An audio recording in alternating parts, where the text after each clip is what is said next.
আসসালামু আলাইকুম রহমতুল্লাহ। বেসিক আরবি ক্যালিগ্রাফি কোর্সে মূলত আমরা ক্যালিগ্রাফির বেসিক বিষয়গুলো শিখব, যেগুলো শিখলে পরবর্তীতে যে কোনো ধরনের ক্যালিগ্রাফি আমরা খুব সহজেই করতে পারব।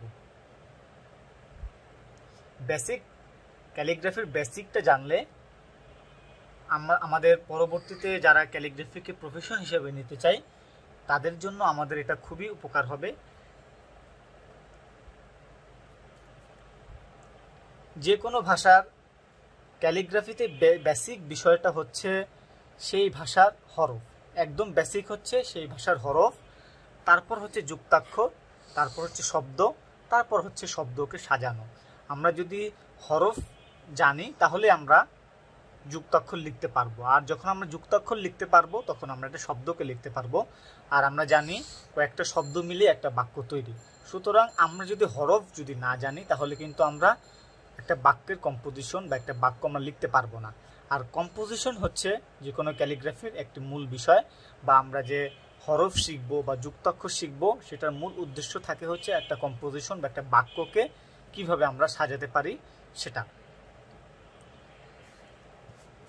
তো আমরা আমাদের এই কোর্সে বেসিক আরবি ক্যালিগ্রাফি কোর্সে একদম শুরু থেকে হরফ থেকে শুরু করব, এবং যারা আমরা ক্যালিগ্রাফি শিখতে আগ্রহী বা ক্যালিগ্রাফি শিখতে চাই ম্যাক্সিমামে এর মধ্যে থাকেন হচ্ছে জেনারেল ব্যাকগ্রাউন্ডে, যাদের আগে কোনো আরবি ভাষা সম্পর্কে কোনো জ্ঞান থাকে না অথবা ক্যালিগ্রাফি সম্পর্কে কোনো ধারণাই থাকে না। তো শুরু থেকে আমি একদম শুরু থেকে এমনভাবে শেখানো শুরু করব যাতে করে একজন জেনারেল ব্যাকগ্রাউন্ডের সেও যেন এটা খুব সহজভাবে বুঝতে পারে। আরবি ক্যালিগ্রাফিতে প্রতিটি অক্ষরের একটা নির্দিষ্ট পরিমাপ রয়েছে। আমি যে একটা হরফ লিখছি এই হরফটা ঠিক হচ্ছে কিনা নাকি ভুল হচ্ছে বা কোন দিক দিয়ে ভুল হচ্ছে সেটা আমরা বুঝতে পারবো যখন আমাদের পরিমাপের সাথে আমরা সেটাকে কম্পেয়ার করব। এই পরিমাপ দেওয়া হয় নুক্তা পদ্ধতিতে।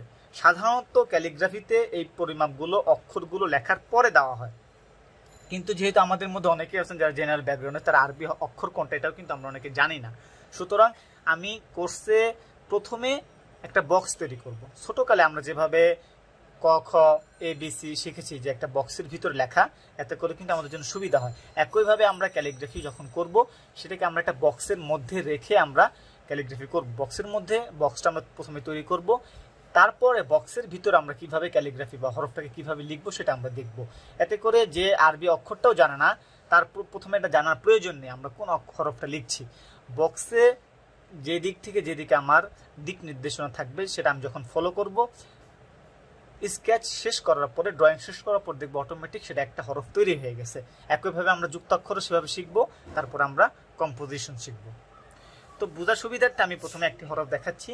আমাদের আরবির দ্বিতীয় যে লেটার আছে বা, সেই হরফটা আমরা দেখব। প্রথমে আমরা বক্স তৈরি করব।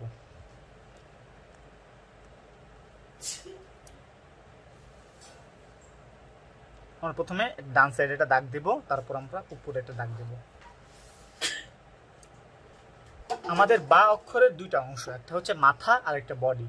তো আমরা প্রথমে মাথার জন্য একটা বক্স তৈরি করব, তারপর আমরা বডির জন্য একটা বক্স তৈরি করব। আমরা প্রথমে এখানে আমি দুইটা নোক্তা দিলাম।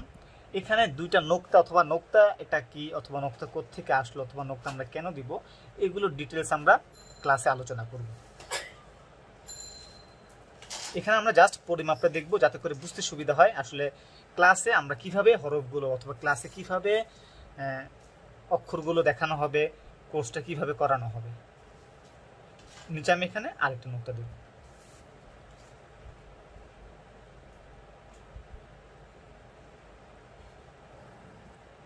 আমি সমান্তরালভাবে দাগ দিয়ে দেব।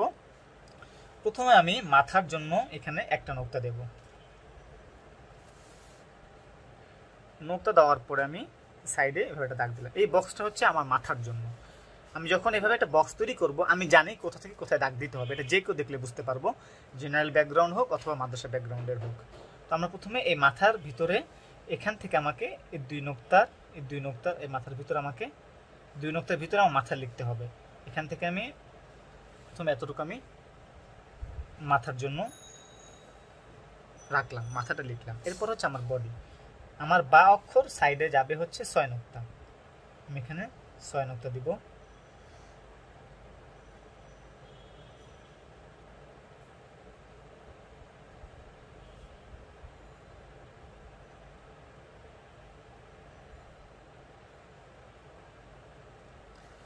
এরপর আমি বক্সটাকে ক্লোজ করব। আমি এখানে 2 নোক্তা আগে আরেকটা দাগ দেব। এখানে আমার সবকিছুই নির্ধারিত আগের থেকে, এখান থেকে আমার এখানে দাগ দিতে হবে। আমার যদি এখানে কোনো পরিমাপ না থাকতো, আমি যদি এখানে শুধু আমাকে যদি বলা হয় একটা বা লিখেন, তাহলে কিন্তু আমি যখন এভাবে লিখবো, আমার কোনো আমি যে মাথা লিখবো, আমার কিন্তু এখানে কোনো নির্দিষ্ট সীমা নেই। তো আমরা যারা ক্যালিগ্রাফি জানি না, যখন আমাদেরকে এভাবে ফ্রি স্টাইলে লিখতে বলা হবে, তখন আমরা হরফটাকে অ্যাকুরেট ওয়েতে লিখতে পারবো না। কিন্তু যখন আমাকে এরকম একটা বক্স তৈরি করে দেওয়া হবে, তখন কিন্তু আমি এর ভিতরে সুন্দরভাবে অক্ষরটাকে লিখতে পারবো। এবং এইভাবে যখন আমি প্র্যাকটিস করব, প্রতিটি প্র্যাকটিসের সাথে সাথে আমার হরফটা আরও বেশি সুন্দর হবে, আরও বেশি পারফেক্ট হবে। এবার আমি বডি এখান থেকে আমি প্রথমে এই কোণা পর্যন্ত নামবো। আমার যেহেতু নির্দিষ্ট, সুতরাং আমার কিন্তু এখান থেকে এতটুকু আসা আমার জন্য জটিল কোনো কিছু না। আমি এখান থেকে নিচে আসলাম। এরপর আমার এখানে 2 নোক্তা বাকি আছে। এবার আমি এই 2 নোক্তার মাঝে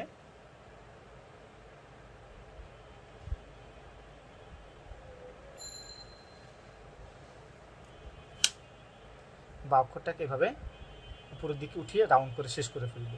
এখানে আমার এখানে কোনো কিছু লেগে নেই, এখানেও কিন্তু আমার নিচে বিন্দুতে স্পর্শ করে নেই। আমার এখানে বিন্দুতে এই বিন্দুতে এসে স্পর্শ করতে হবে। তার আগেও এখানে নিচে স্পর্শ করে থাকবেন এবং তারপর স্পর্শ করে থাকবেন। তার মানে আমার এখানে যে আমি 1 নোক্তা দিলাম, তার উদ্দেশ্য হচ্ছে আমার এখানে 1 নোক্তা গ্যাপ থাকবে। এটা হচ্ছে আমাদের বা অক্ষরের নিচে থাকে একটা নোক্তা, উপরে থাকবে। যদি আমরা উপরে 2টা নোক্তা দিই, তাহলে এটা হয়ে যাচ্ছে তা।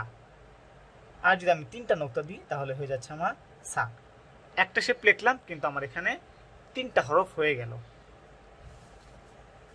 এইভাবে আমরা প্রতিটা অক্ষর আলিফ থেকে একদম শেষ পর্যন্ত ইয়া পর্যন্ত প্রতিটা অক্ষর এইভাবে পরিমাপ সহকারে বক্স তৈরি করে তারপরে লিখব, তারপরে শিখব। সাধারণত ক্যালিগ্রাফাররা হরফটা লিখে তারপরে আমি বা হরফটা লিখলাম, তারপরে এখানে পরিমাপ করলাম যে আমারটা ঠিক আছে কিনা। কিন্তু আমরা যারা জানি না যে এটা বা নাকি কোন হরফ, তারা তো পরে পরিমাপ করলে আমাকে কিভাবে লিখতে হবে সেটা তো আমরা পারবো না। এই কারণে আমি প্রথমে আপনাদেরকে বক্স তৈরি করা শেখাবো।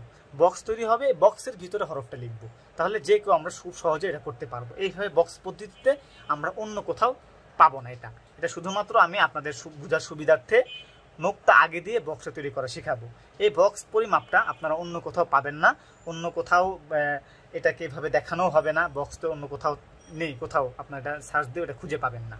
তো যারা জেনারেল ব্যাকগ্রাউন্ডের আছেন, তাদের জন্য মূলত এটা অনেক বেশি উপকার হবে, তাদের জন্য এটা অনেক বেশি এফেক্টিভ হবে। অল্পতেই খুব সহজেই তারা হরফগুলো আয়ত্ত করতে পারবেন, সবগুলো হরফ এভাবে আয়ত্ত করতে পারবেন। হরফ যখন তৈরি, আমি যখন ড্রয়িং শেষ করব, তখন দেখব অটোমেটিক এটা হরফটা তৈরি হয়ে গেছে। আমি দিক নির্দেশনা যেভাবে ফলো করার পর দেখবো এটা আমার বা হরফ হয়ে গেছে, তো বালিফ অক্ষর হয়ে যাবে। এভাবে প্রতিটা হরফের জন্য কিন্তু আলাদা পরিমাপ রয়েছে, সেগুলো আমরা প্র্যাকটিস করব। আর যখন আমরা বেশি বেশি প্র্যাকটিস করব, তখন আমাদের অটোমেটিক এই নোক্তা পরিমাপটা আমাদের মনে থাকবে। আমাদের কিন্তু মূল হরফের এগুলো কিন্তু অংশ না, এটা হচ্ছে আমার এটা পরিমাপ। যখন আমরা হরফটা লেখা হয়ে যাবে, একটা সময় আমাদেরকে আর পরিমাপ সহকারে লিখতে হবে না। কিন্তু পরিমাপ ছাড়াও যে আমারটা যেন পারফেক্ট হয়, সেটার জন্য আমাদেরকে পরিমাপ সহকারে আগে প্র্যাকটিস করতে হবে। এরপর আমরা বায়ের পরে দেখব হচ্ছে বায়ের যুক্তাক্ষর। যুক্তাক্ষরের আলোচনাটা আমরা কিভাবে করব, যে আরবিতে যুক্তাক্ষর একটা হরফের সাথে আরেকটা অক্ষর, একটা অক্ষরের সাথে আরেকটা অক্ষর বিভিন্নভাবে যুক্ত হতে পারে, প্রথমে, মাঝে এবং শেষে। আরবিতে প্রধানত 3টি অবস্থান থাকে একটা যুক্তাক্ষরের, প্রথমে, মাঝে অথবা শেষে।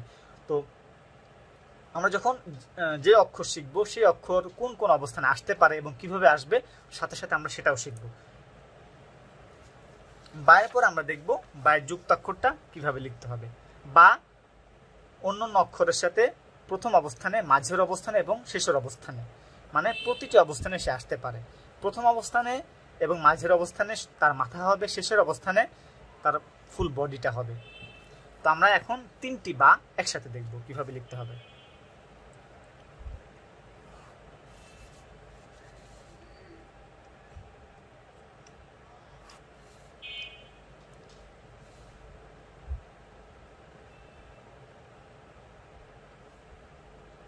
প্রথম অবস্থানে আমি বলেছিলাম মাথা হবে, সুতরাং প্রথম অবস্থানে শুধুমাত্র মাথার পরিমাপটাই আমরা দেব। আমার মাথাতে 2 নোক্তা ছিল, আমি এখানেও 2 নোক্তা দিলাম। আমার এখানে মাথাতে আমরা 1 নোক্তা রেখেছিলাম, এখানেও আমরা 1 নোক্তা রাখবো, আমি দাগ দিয়ে দেবো। এখানে আমার মাথা আমি 1.5 নোক্তার মধ্যে দেব, আমি হাফ নোক্তা নিচে গ্যাপ রাখবো হচ্ছে যুক্ত করার জন্য, আমাদের নিচে যুক্ত হবে সেটার জন্য আমি এখানে হাফ নোক্তা রেখে দেব। এরপর আমাদের যুক্ত অক্ষরে প্রতিটি অক্ষরের মাঝে আমরা মিনিমাম 1 নোক্তা করে গ্যাপ রাখবো। কেন 1 নোক্তা করে গ্যাপ রাখবো? বাংলা ভাষাতে আমরা যখন লিখি আমাদের লেখাগুলো যদি একটার সাথে আরেকটা খুব বেশি কাছাকাছি হয়ে যায়, একটার ভিতর দিয়ে একটা ঢুকে যায়, কিন্তু হরফটা কিন্তু দেখতে সুন্দর লাগে না। ক্যালিগ্রাফির মূল উদ্দেশ্য কিন্তু সৌন্দর্য বা সুন্দর লাগতে হবে। আমি যেটা করছি এটাকে ফ্রেশ হতে হবে, সুন্দর হতে হবে। তাহলে অবশ্যই আমাকে একটা অক্ষরের ভিতরে ঢুকে যাচ্ছে এভাবে লেখা যাবে না। তো সেই উদ্দেশ্যে আমরা কি করব, প্রতিটা অক্ষরের মাঝে মিনিমাম 1 নোক্তা গ্যাপ রাখবো। এরপর আমরা উপরে এখানে আমরা 1.5 নোক্তা, আমার এখানে যুক্ত অক্ষরে মার্জিনটা কোথায় হবে? নিচে। আরবি ভাষায় মার্জিন থাকে নিচে, বাংলা ভাষায় থাকে উপরে, আরবিতেও ইংরেজিতেও থাকে নিচে।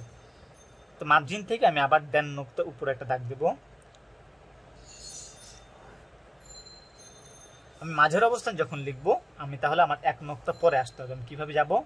আমার নির্দিষ্ট আমার 1 নোক্তা পরেই উঠতে হবে। আমি এখান থেকে 1 নোক্তা পরে এভাবে উঠবো। তাহলে আমার এখানে গ্যাপ কতটুকু? 1 নোক্তা পরে আমি গিয়েছি। আর উপরের দিক কতটুকু গিয়েছি? 1.5, মানে 1.5 নোক্তা। তো আমার এরপর আমি আবার উপর থেকে আবার নিচের দিকে নামবো। তাহলে আমার এটা হচ্ছে মাঝের অবস্থান, এটা হচ্ছে আমার বায়ের প্রথম অবস্থান, এটা হচ্ছে আমার মাঝের অবস্থান। বা তো শেষেও আসতে পারে, তাহলে আমরা এবার শেষের অবস্থান দেখব। আবার আমরা 1 নোক্তা গ্যাপ দিব। শেষের অবস্থানে মাথাটাও হবে মাঝের অবস্থানের মতো, তার মানে আমি আবারও 1 নোক্তা পরে এভাবে উঠব। তো আমি যুক্তাক্ষর বায়ের যুক্তাক্ষর শুরুতে বলেছিলাম যে বা যখন শেষের অবস্থানে থাকবে তখন ফুল বডি হবে, তার মানে আমাকে এখানে ফুল বডি আমরা যখন বা অক্ষর দেখি তখন দেখেছিলাম 6 নোক্তা, সুতরাং আমার এখানে 6 নোক্তা দিতে হবে। এখানে আমার 6 নোক্তা মানে কিন্তু 6 নোক্তা পরিমাণ গ্যাপ। মূলত আমি নোক্তা পরিমাপটা দিয়ে এখানে 6 নোক্তা পরিমাণ জায়গা এখান থেকে নিচ্ছি। সুতরাং আমার নোক্তাগুলো যদি অ্যাকুরেট না হয়, পারফেক্ট না হয়, তাহলে আমার পরিমাপটাও, হরফের পরিমাপটাও ঠিক হবে না। যেমন আমি এখানে 6 নোক্তা দিলাম, অনেকে হতে পারে এখানে 6 নোক্তাই দিলেন, কিন্তু তার নোক্তাটা চাপাচাপি হওয়ার কারণে 6 নোক্তা পরিমাণ যতটুকু জায়গা হওয়া দরকার ততটুকু জায়গা হলো না, তাহলে কিন্তু আমার হরফটা পারফেক্ট হবে না। আর হরফটা যদি আমার পারফেক্ট না হয় তাহলে যুক্তাক্ষর পারফেক্ট হবে না। যুক্তাক্ষর যদি পারফেক্ট না হয় তাহলে আমার শব্দ যে লিখবো সেই শব্দটাও পারফেক্ট হবে না। টোটাল ক্যালিগ্রাফিটাই আমার তখন আমার সুন্দর করতে কষ্ট হবে, আমার ইমপ্রুভটা কম হবে। এবার আমি সেম এখান থেকে 4 নোক্তা পরে দাগ পর্যন্ত নামবো।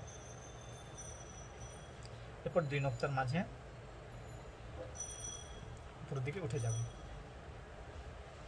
এটা হচ্ছে আমার বায়ের শেষের অবস্থান। খেয়াল করলে দেখবো আমার এখানে বায়ের নিচে যে আমি 1 নোক্তা দিয়েছিলাম এখানে কিন্তু আমার সেই 1 নোক্তা গ্যাপ রয়েছে। তো এটা হচ্ছে আমার বা, যদি নিচে নোক্তা দিই 1 নোক্তা তাহলেও বা, এটাও 1 নোক্তা দিলে তাহলে বা হয়ে যাবে। তাহলে এখানে আমি একসাথে 3টা বা দেখলাম। এটা এতটুকু হচ্ছে আমার প্রথম অবস্থান, ফার্স্ট পজিশন।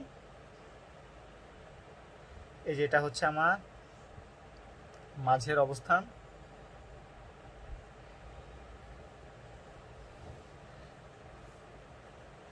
এটা হচ্ছে আমি শেষের অবস্থান।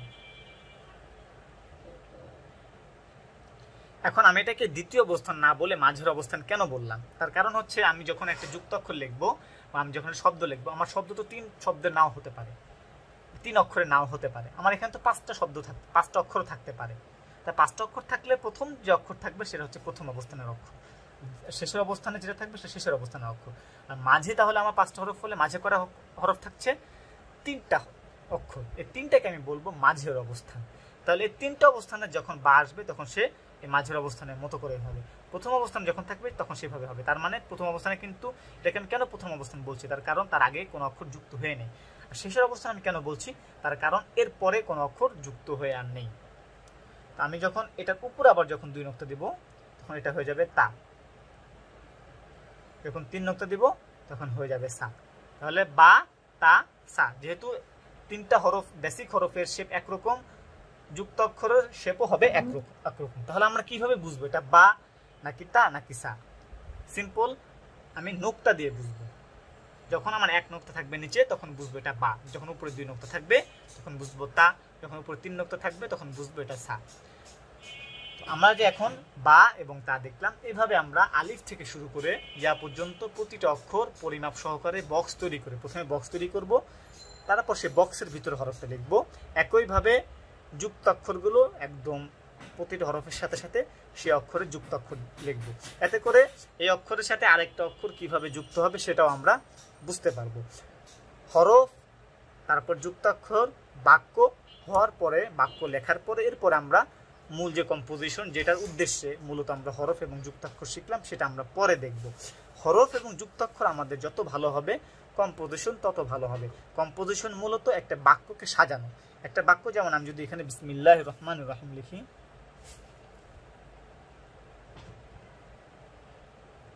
কম্পোজিশন হচ্ছে এই সম্পূর্ণ বাক্যকে আমি কিভাবে সাজাতে পারি।